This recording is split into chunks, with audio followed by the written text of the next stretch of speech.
8వ వచనం నుండి ధ్యానం చేసుకుందాం. కొత్త ఇల్లు కట్టించినప్పుడు దాని మీద నుండి ఎవడైనా పడుట వలన నీ ఇంటి మీదకి హత్యా దోషం రాకుండుటకై నీ ఇంటి పైకప్పునకు చుట్టూ పిట్టగోడ కట్టింపవలను. నీవు విత్తనముల పైరును నీ ద్రాక్ష తోట వచ్చుబడియు ప్రతిష్ఠితములు కాకుండానట్లు నీ ద్రాక్ష తోటల వివిధమైన వాటిని విత్తకూడదు. ఇల్లు కట్టినప్పుడు కూడా నియమం పెడతా ఉన్నారు. చూడండి, ఎవరైనా కొత్తగా ఇల్లు కట్టుకుంటున్నప్పుడు ఆ ఇంటి మీద నుంచి ఎవరైనా పొరపాటున కింద పడిపోకుండా ఉండాలంటే చుట్టూ పిట్టగోడ అనేది ఖచ్చితంగా ఉండాలి. చాలామంది ఇల్లు డాబా ఇల్లు కట్టేస్తారు, పిట్టగోడ కట్టరు. ఏం చేస్తారు చెప్పండి? అలాగే విడిచిపెట్టేస్తారు. ఎవరైనా చిన్నపిల్లలు ఆడుకుంటూ సడన్గా పైకి వెళ్తారు, ఆ చివరి వరకు వచ్చేస్తారు, కాలు జారి సడన్గా పడిపోతారు. ఎవరైనా పెద్దవాళ్ళు కానీ పిల్లవాళ్ళు కానీ ఇప్పుడు ఆ ఏ ఇంటి మీద నుంచి అయితే పడిపోయాడో ఆ దోషం ఎవరికి వస్తుంది చెప్పండి? ఇప్పుడు ఊరికి సమీపంగా ఉంటేనే ఊరి మీదకి దోషం వచ్చింది. మన ఇళ్ళకి పొరపాటున పిట్టగోడ లేకుండా చనిపోయాడు అనుకోండి, ఆ పిల్లలే కానీ పెద్దవాళ్లే కానీ ఎవరైనా కూడా ఆ దోషం ఎవరి మీదకి వస్తుంది? ఆ ఇంటి మీదకి దోషం వస్తుంది. కాబట్టి దోషం వచ్చాక ప్రాయశ్చిత్తం చేసుకునే కంటే అసలు దోషం రాకుండా ముందే పిట్టగోడ కట్టించేసుకుంటే ఏ బాధ ఉండదు. కాబట్టి చూడండి, డాబా ఇళ్ళు కట్టి విడిచిపెట్టకండి. కొద్ది మందమైనా కూడా ఏం చేయాలి? చిన్న ఎత్తు అయినా కూడా ఖచ్చితంగా పిట్టగోడ అనేది కట్టి ఉంచాలి. అక్కడ మేము మందిరం కట్టినప్పుడు ముందు పిట్టగోడ అంతా లేదు, ఒక ప్రక్కకి మా ముందు పిల్లలు, ఇంటిలో కింద పిల్లలు, దగ్గర మా ఇంటి లైన్లో 60 మంది పిల్లలు ఆ గోడలు దూకి ఈ గోడలు దూకి మా డాబా మీదనే వచ్చి ఆడుతూ ఉండేవాళ్ళు. నాకు ఒకటే భయం, ఊరికి ఇదే వాక్యం గుర్తుకొచ్చేది. నాకు ఈ వాక్యం గుర్తుకొచ్చి వాళ్ళకి ఏదన్నా అయితే ఏమన్నా అనుకొని తిట్టుకొనివని మా డాబా ఎక్కొద్దు, గోడ కట్టేదాకా మా డాబా మీదకి రావద్దని వాళ్ళకి వాళ్ళ తల్లిదండ్రులకి చెప్పా. ఆ వాక్యాన్ని బట్టి భయాన్ని బట్టి త్వరగా నేను చుట్టూ పిట్టగోడ కట్టేసాను.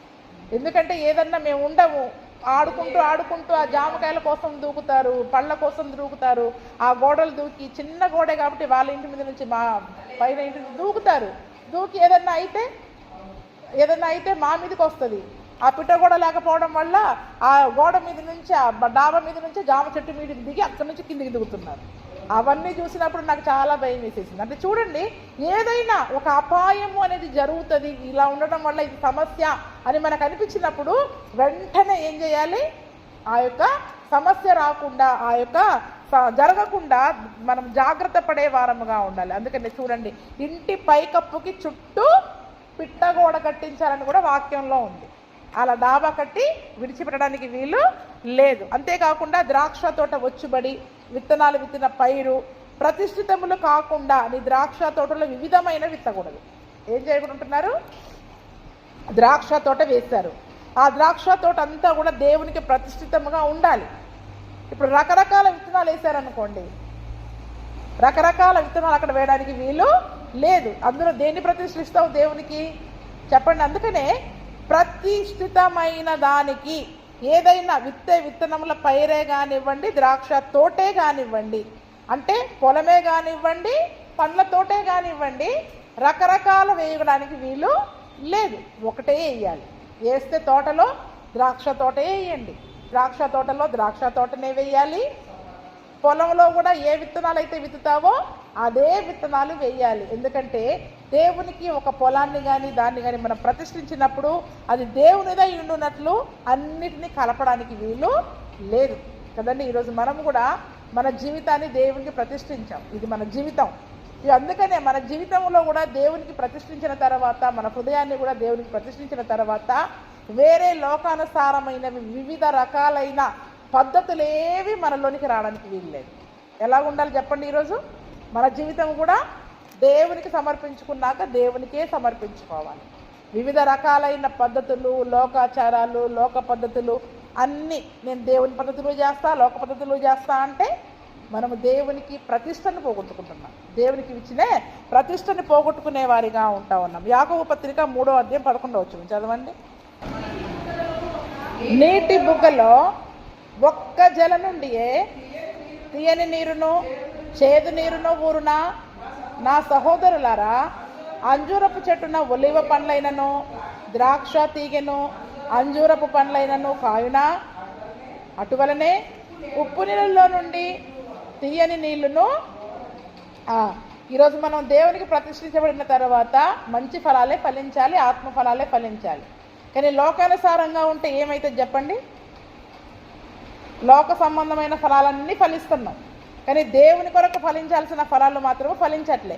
ఈరోజు మనం దేవునికి ప్రతిష్ఠించబడ్డ వారం కాబట్టి మన జీవితంలో ఆత్మ సంబంధమైన విషయాలు మాత్రమే ఉండాలి, ఆత్మ సంబంధమైన ఫలాలు మాత్రమే ఉండాలి. అందుకనే ఒక్క నీటి బుగ్గలో నుండి, ఒక్క జల నుండి తీయనివి చేది ఊరుతాయా? బోరింగ్ వేశారు, నీటి ఊట వచ్చిందండి. 2 రకాల నీళ్ళు వస్తాయా? ఒక్క రకం నీళ్ళే వస్తాయా? 2 ఎందుకు రావు? ఎందుకు రావు చెప్పండి? జల ఇప్పుడు మనకి దేవుడిచ్చిన నోరు కూడా ఒకటే నీటి ఊట, ఒకటే హృదయము, ఒకటే జీవితం. మరి ఈ ఒక్క జీవితంలో 2 ఎలాగుంటాయి చెప్పండి? ఇప్పుడు ఒకటే నోరు, మంచి మాటలు మాట్లాడుతుంది, చెడ్డ మాటలు మాట్లాడుతుంది. ఒకే నోరు ఇక్కడికి వచ్చి ప్రార్థన చేస్తుంది, బయటికి వెళ్ళి వాళ్ళ గురించి వీళ్ళ గురించి చెడ్డ మాటలు మాట్లాడుతుంది. మరి మనం అలాగా ఉండడానికి వీల్లేదని వాక్యం చెప్తా ఉంది. ద్రాక్ష చెట్టు వేసి దానికి అంజూరపు పళ్ళు వెతుకుతామా? అంజూరపు చెట్టు వేసి ఒలివ పండు వెతుకుతామా? ఏ చెట్టుకి ఆ పండ్లే కాయాలి. ఈరోజు మరి మనం ఆత్మ సంబంధమైన వ్యక్తిగా జీవించే వారమైతే మనలో ఆత్మఫలాలే కనపడాలి. ఏం కనపడాలి?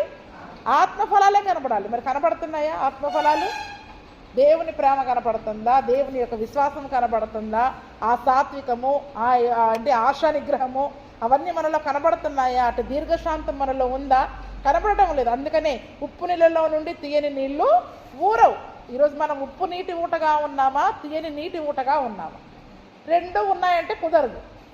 2 ఉన్నాయంటే కుదరదు. అందుకనే చూడండి, ప్రతిష్ఠితములు కాకుండానట్లు అలా ఉంటే గనక మన ప్రతిష్టను మనం కోల్పోతాం. మన ప్రతిష్టను మనం కోల్పోతాం. నువ్వు వేస్తే ద్రాక్ష చెట్టని నెయ్యి, లేకపోతే ఒలివ తోటని నెయ్యి, 2 కలిపేస్తా అంటే కుదరదు. 2 కలిపేస్తా అంటే ప్రతిష్ఠిత పాడైపోద్ది. వేస్తే పొలంలో ఏదైనా ఒక రకం విత్తనమే, దేవుని కొరకైన ప్రతిష్ట. అందుకని అదే మనం చెప్పుకున్నాగా, పాత గుడ్డకి కొత్త గుడ్డ మాసిక వేయడానికి వీలు లేదు. ఎందుకంటే ఆ చినుగు ఎక్కువైపోద్ది. ఆ యొక్క కొత్త బట్టను ఏం చేస్తుంది? వెలితి పరిచేస్తుంది. ఈ కొత్త బట్ట యొక్క వెలితి కూడా ఉండదు. అంటే మన పాత స్వభావమే మనలో ఇంకా కనబడతా ఉంటుంటే ఈ క్రొత్త స్వభావము, క్రొత్త వ్యక్తిగా మార్చబడ్డాము అనేది ఎవరికి కనపడదు, ఆ పాతదే కనపడతా ఉంటుంది. దానివలన మన క్రొత్త జీవితం ఏమైపోతున్నది? వెలితిగా అయిపోద్ది. దేవుని నామానికి మహిమ కరముగా మరి మనము జీవించలేము. అందుకనే చూడండి, ఈ దినమున మరి మనం హృదయం, మన జీవితము, దేహము దేవునికి దేవాలయముగా ఉంది. మన దేహము దేవునికి దేవాలయముగా ఉన్నప్పుడు దేవునికి ప్రతిష్ఠితమైనదిగా ఉండాలి, పరిశుద్ధమైనదిగా ఉండాలి. నేను లోకములో ఉంటా, దేవునిలో ఉంటా అంటే కుదరదు. అలా మాట్లాడతా, ఇలా ప్రార్థన చేస్తా అంటే కుదరదు. ఏదైనా ఒక్కటే చేసేవారిగా ఉండాలి. 2 రకాలుగా మనం చేసినట్లయితే అది ఏ స్వభావము? నులివెచ్చని ఆత్మీయ స్థితి. అప్పుడు దేవుడు ఏం చేస్తాడో చెప్పండి? నోట నుండి మనల్ని ఉమ్మి వేసేవారిగా ఉంటారు. కాబట్టి ఆ రీతిగా మరి మనం ఉండడానికి వీలు లేదు. పరిశుద్ధమైన దేవాలయముగా, పరిశుద్ధముగా, ప్రతిష్ఠితముగా దీన్ని కాపాడుకోవలసిన బాధ్యత ఉంది. అందుకే నీ నోటికి కళ్ళెం పెట్టుకోనికి ఏది అభ్యంతర పరిస్థితిని కత్తిరించి పక్కన పడేయని దేవుడు ఎందుకు చెప్తున్నాడంటే నీ పరిశుద్ధత, నీ పవిత్రత పాడైపోతుంది కాబట్టి. అందుకని ఎద్దును గాడిదను జత చేసి భూమిని దున్నకూడదు. ఉన్నియు జనపనారియు కలిపి వేసిన బట్టను భూమిని దున్నేటప్పుడు ఎద్దు గాడిదని వేస్తారా? ఏం చేస్తారు?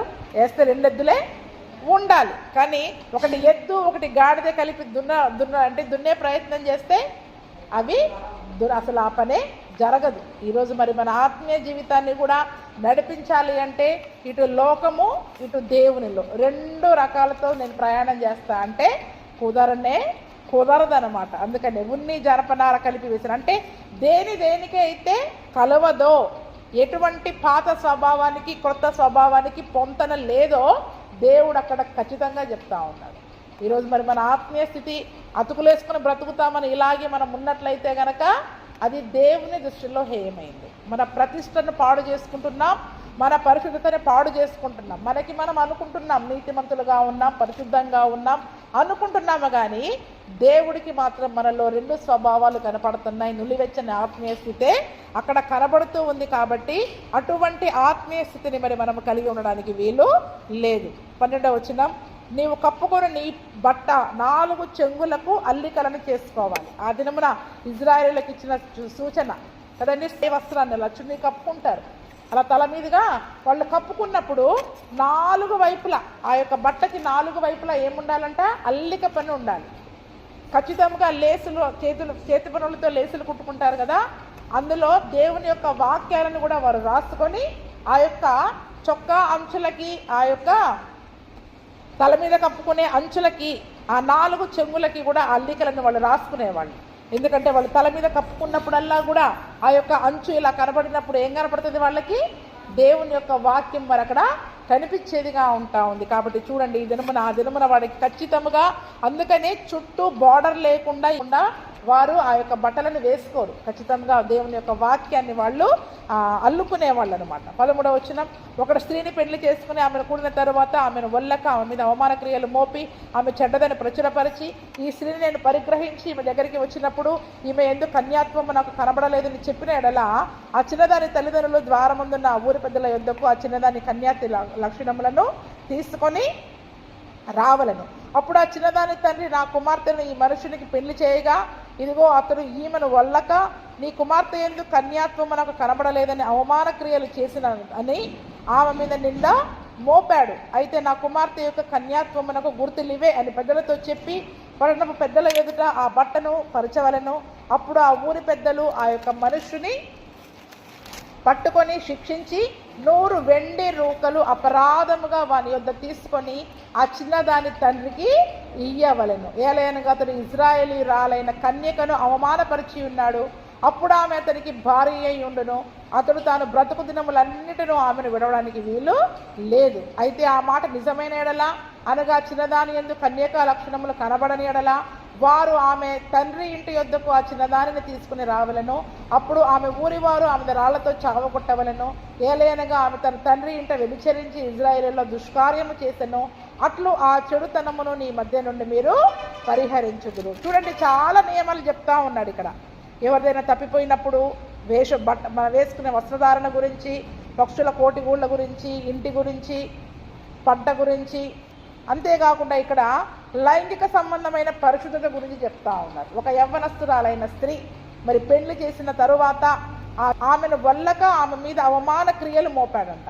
అంటే ఇక్కడ కారణం ఏం చూపించాడంటే ఆమంటే ఇష్టపడటం లేదు. వల్లక అంటే ఏంటి చెప్పండి? పెళ్ళయ్యాక కొద్దిమందికి ఏముంటుంది చెప్పండి, భార్య అంటే ప్రేమ తగ్గిపోతుంది.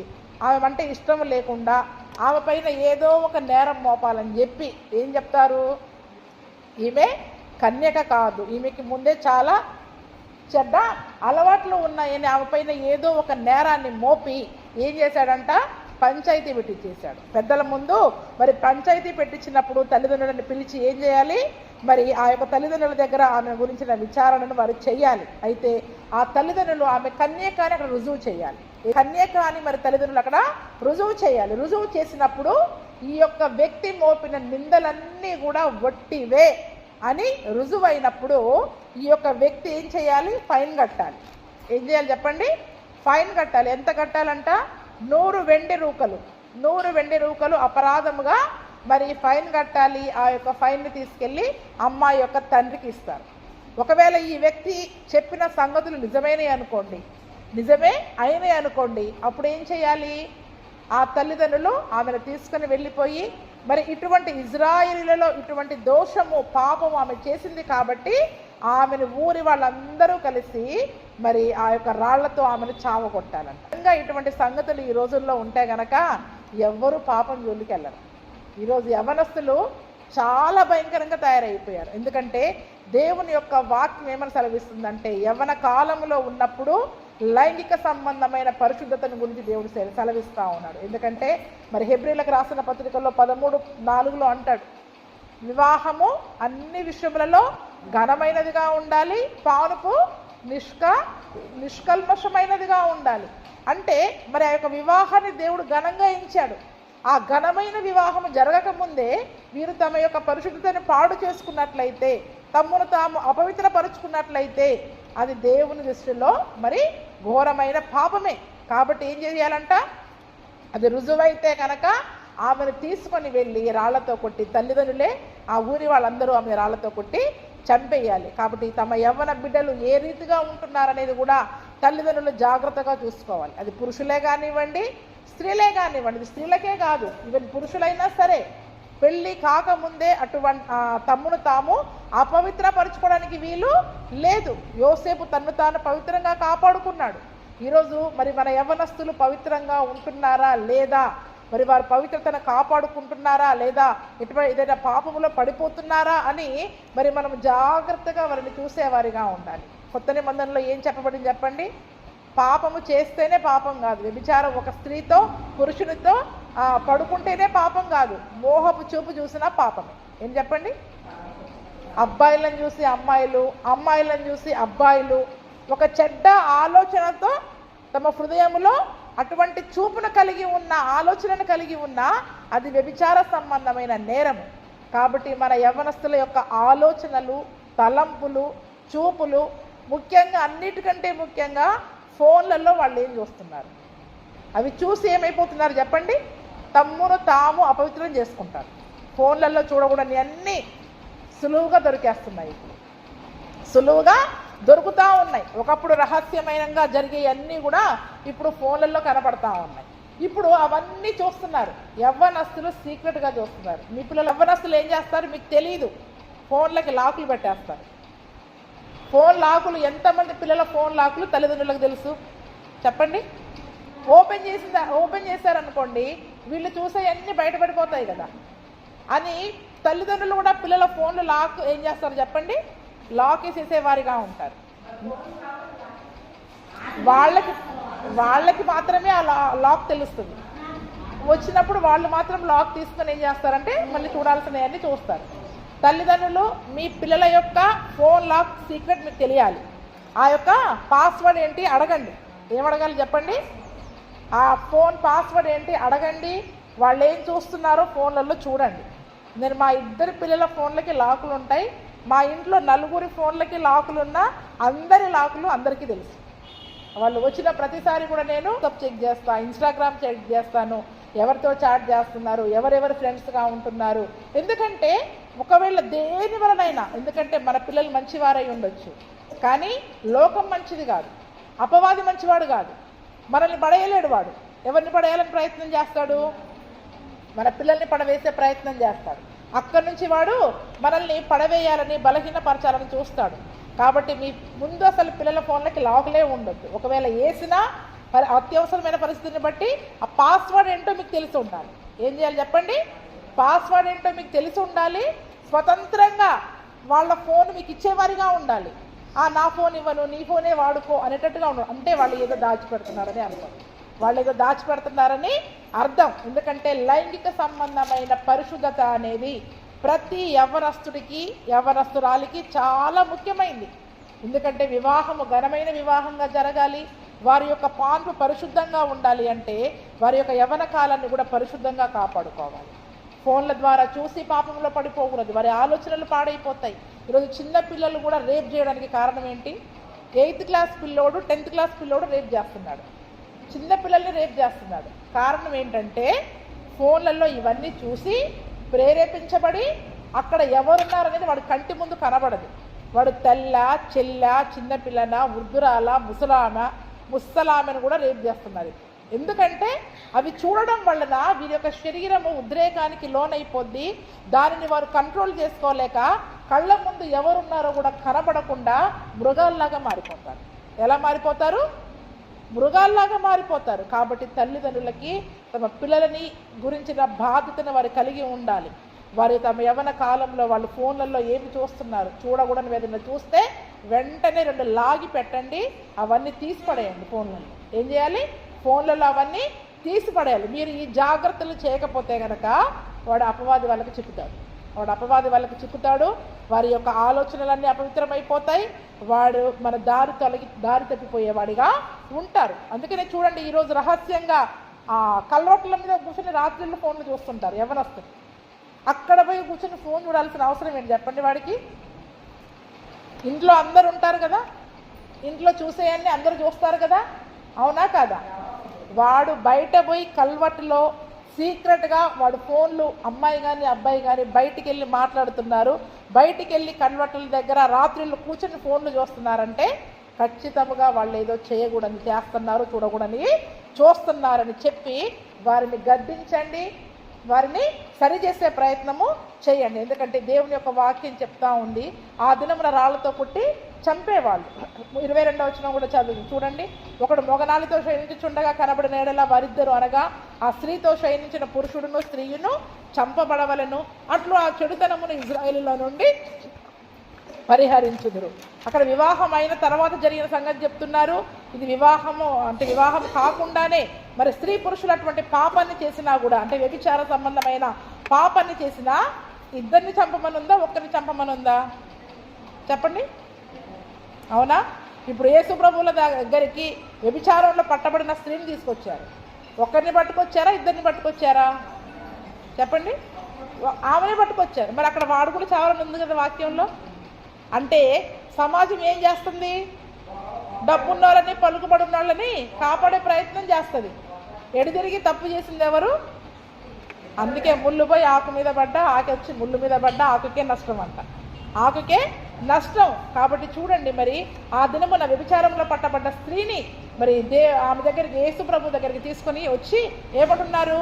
ధర్మశాస్త్ర ప్రకారం ఆమెను ఏం చేయాలి? ఇప్పుడు రాళ్లతో కొట్టి చంపేయాలి, రాళ్లతో కొట్టి చంపేయాలి. ఇప్పుడు ఈమెను ఏం చేయాలి అని యేసు ప్రభువును శోధించడానికి ఆమెను ఒక్కదాన్నే పట్టుకొచ్చారు. నిజానికి ఇద్దరిని పట్టుకురావాలి. వాడెడిపోయాడు మరి, పట్టుబడ్డప్పుడు వాడెడిపోయాడు మరి, వాడిని విడిచిపెట్టేశారు. ఎందుకంటే వాళ్ళోడు కదా, వాళ్ళోడు కాబట్టి వాళ్ళు ఏం చేస్తారు చెప్పండి? అంటే వాళ్ళ సంబంధమైన వ్యక్తులు ఎంత పాపం చేసినా పర్వాలేదు, వాళ్ళు అవతలి వ్యక్తులు పాప స్త్రీ అయితే నేరం ఎవరి మీద వేస్తారు చెప్పండి? వాళ్ళ మీదనే వేస్తారు. అందుకనే యేసు ప్రభుల వారు కూడా వాళ్ళ యొక్క చెడ్డ ఆలోచనని ఎరిగి ఏం చేశాడు చెప్పండి? ఏం చేశాడు?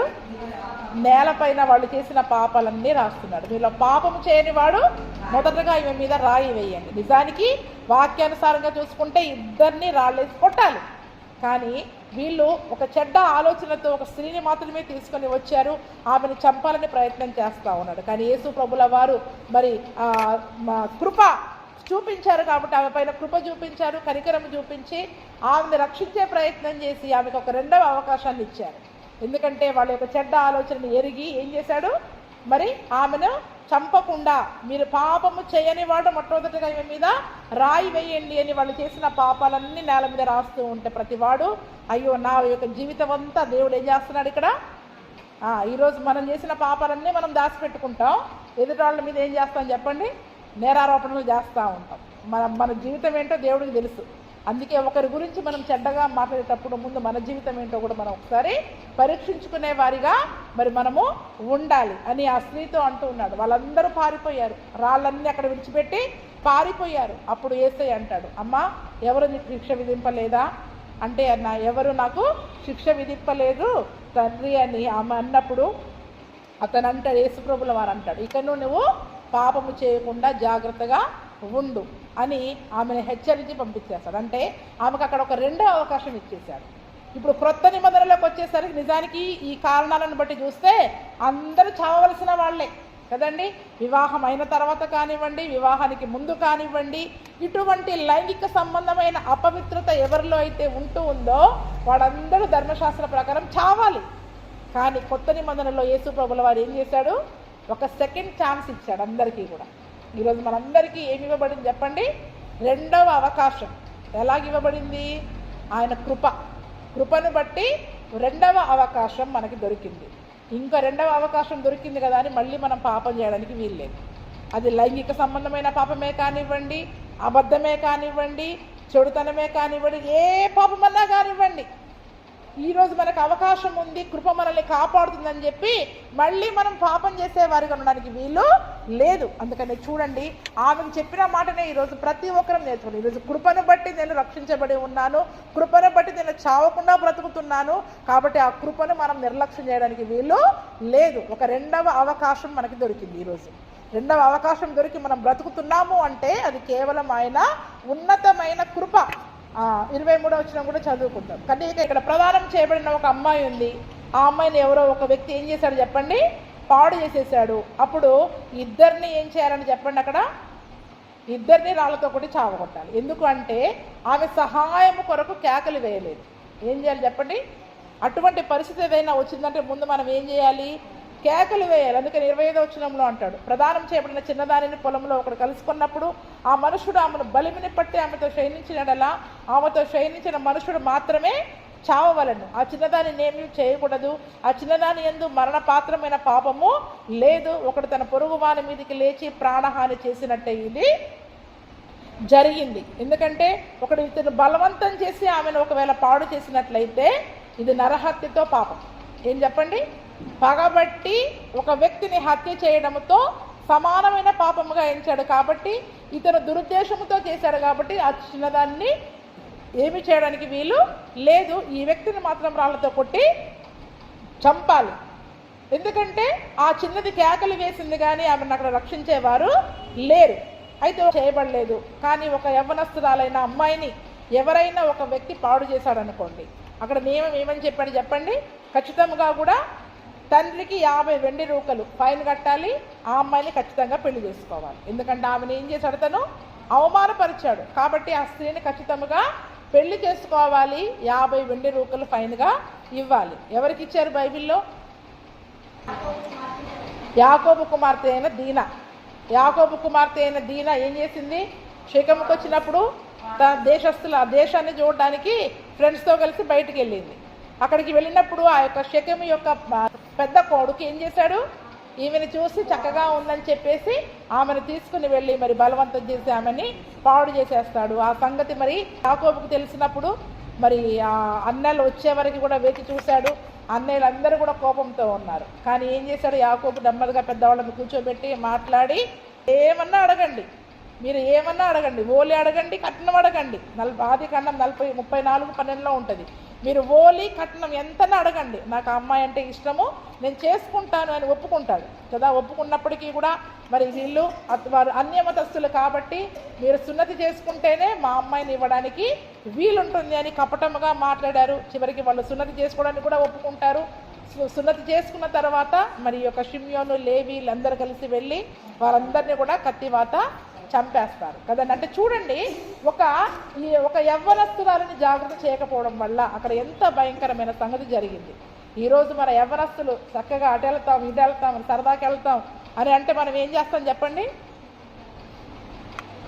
భద్రాచలం వెళ్ళొస్తాం, ఆ ఊరు వెళ్ళొస్తాం, సినిమాకి వెళ్ళొస్తాం, లేదా ఫ్రెండ్స్తో బయటికి వెళ్తాం అంటే మనం సులువుగా వాళ్ళని పంపించేస్తాం. కానీ ఎన్ని జాగ్రత్తలు చెప్పి పంపించాలి, ఎన్ని జాగ్రత్తలు చెప్పి వారికి మనము పంపించే వారిగా ఉండాలి. ఎందుకంటే ఇవన్నీ కూడా మన యవ్వనస్తులు అటువంటి జాగ్రత్తలు కలిగి ఉండడం కొరకు పరిశుద్ధ గ్రంథంలో రాయబడ్డాయి. అటువంటివి మన జీవితంలో జరగకుండా హెచ్చరికగా మరి అవన్నీ కూడా రాయబడ్డాయి. లేదా అంటే అవి కేకలు వేయాలి. కేకలు వేస్తే ఎవరో ఒకరు సహాయానికి వస్తారు. కేకలు వేయకపోవడం కూడా వాక్యానుసారంగా తప్పు. అపవాది కూడా మనల్ని పాపం చేయడానికి ప్రేరేపిస్తూ ఉంటుంది. అయ్యో నాలో నన్ను ఎందుకు అపవాది ఇలా పాపం చేయడానికి ప్రేరేపిస్తున్నాడు, ఎందుకు నాలో ఈ బలహీనత ఉంది? దేవుని సన్నిధిలో కేకలు వేయాలి. మనం కూడా దేవునికి ప్రదానం చేయబడ్డ వాళ్ళం కదా. ఇప్పుడు మనం దేవునికి ప్రదానం చేయబడ్డ వాళ్ళం. ఇప్పుడు అపవాది మనల్ని ఏం చేస్తున్నాడు చెప్పండి? బలవంతం చేస్తున్నాడు పాపం చేయడానికి, మన పవిత్రతను పాడు చేయడానికి, మన పరిశుద్ధతను పాడు చేయడానికి. ఇప్పుడు అపవాది ఏం చేస్తున్నాడు? ఎలాగైనా ఈమె కన్యత్వాన్ని చెడగొట్టాలి. మనమేమో కన్యకలముగా దేవుని కొరకు సిద్ధపడుతున్నాం. సంఘమంతా పెళ్ళి కన్యకగా దేవుని కొరకు పరిశుద్ధంగా సిద్ధపడుతూ ఉంటే అపవాది యొక్క ప్రయత్నం ఏంటి?